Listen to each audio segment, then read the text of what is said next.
So, Israel and Iran are in the midst of a major conflict. You didn't need me to tell you that, right? I hope. On Friday, Israel launched a series of strikes in Iran that included nuclear facilities. This is all under the guise of Iran is developing nuclear weapons, and stopping the development of said nuclear weapons is integral to Israel's survival, which is a line we have heard for decades at this point. Iran is on the brink of developing nuclear weapons and they must be stopped. There's been a headline shared around from, I believe, a New York Times article that was published in either 1995 or 1996 saying exactly the same thing. There was no concrete evidence to suggest that Iran was only months away from developing a nuclear weapon. All of those other times that was claimed. And surprise, surprise, that is also the case this time around. Just a few months ago, the head of the Department of National Intelligence, Tulsi Gabbard, said that Iran was not in the middle of developing a nuclear weapon.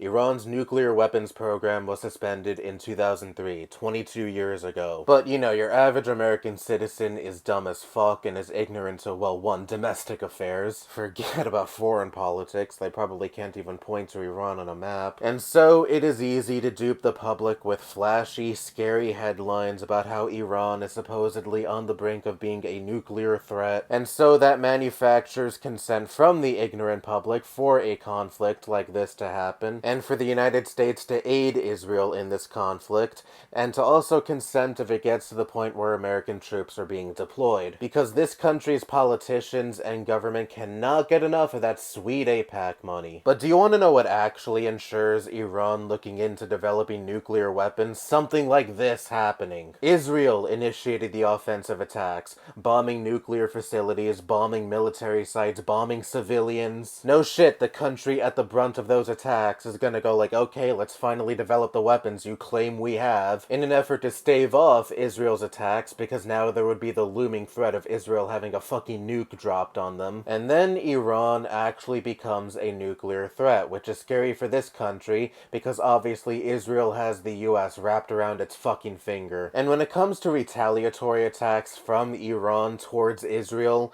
I don't feel an iota of sympathy for Israel. I mean, I feel sorry for any civilian getting caught in the crosshairs, but talking purely about the Israeli government, they brought this purely upon themselves. This wasn't a defensive move on the part of Israel because there was a threat of imminent attack from Iran. I mean, come on, this is the country that has been slaughtering Palestinians and stealing their territory for decades at this point, and they've had the dial cranked up to 11 for nearly 2 years now. This is also the same country that has been on the offense against other countries like Syria and Lebanon, bombing those countries, and stealing their land because Israel has machinations of having the entire West Bank to themselves and expanding beyond the West Bank. So you really expect me to believe that in this one instance, Israel is not the aggressor, but instead the innocent victim?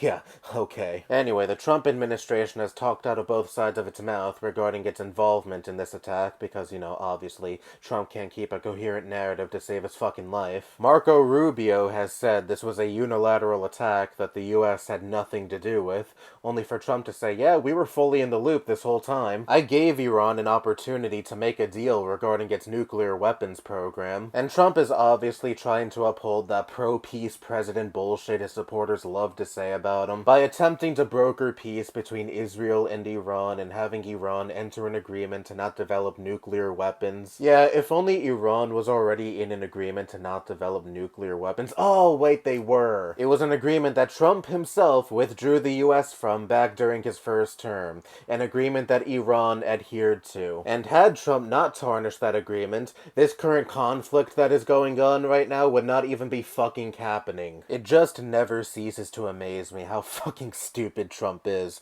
And also, this is one of many reasons as to why I always taste throw up in my mouth whenever someone unironically says, Trump is the most pro-peace president in our lifetimes. Pulling out of the Iran nuclear deal, assassinating Soleimani, wanting to ethnically cleanse Gaza and turn it into a US territory, with Trump resorts, hotels, casinos. In the midst of all of his words and actions that suggest otherwise, I'm supposed to believe that Trump isn't every bit the warmonger many other presidents were? Yeah, fuck that.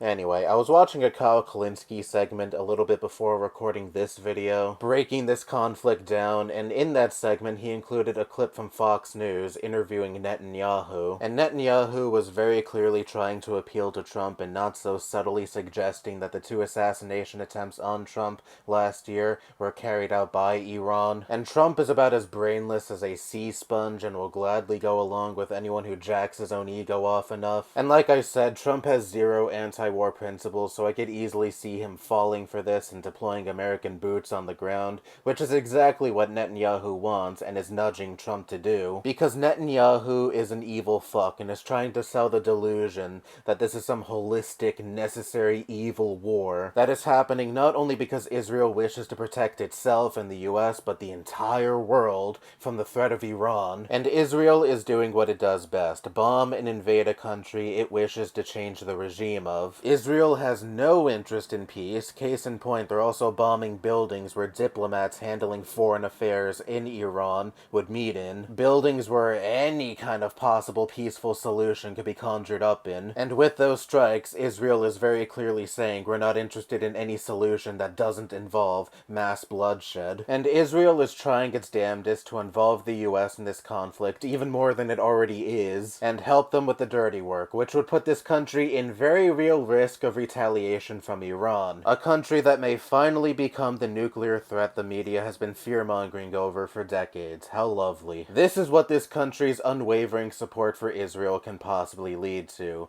Isn't it so great that so many of our politicians are bought out by AIPAC? Anyway, that's all I have to say. Bye-bye, and so much for no new wars under Trump.